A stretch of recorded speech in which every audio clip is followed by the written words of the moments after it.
Hi, I'm Kelsey. I'm going to show you how to find the best locations and how to take an awesome photo when you're there. I'm really excited about photos at Kew Gardens today and the Palm House. All the mist coming off the plants in here look really dreamy and magical. For this location, I've worn a red dress as I really wanted to pop against all the lush greenery that surrounds me.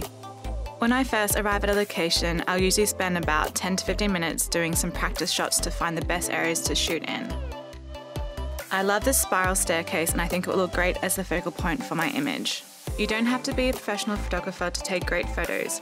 You can get your friend, partner or parent to take photos of you and make a fun day out of it. I'm facing away from the camera because I want my audience to imagine themselves in this photo.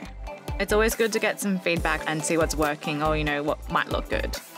I always like to be in my location photos as I feel like this makes them more personal. Really happy with this composition now, so I'm going to go ahead and open it in Lightroom.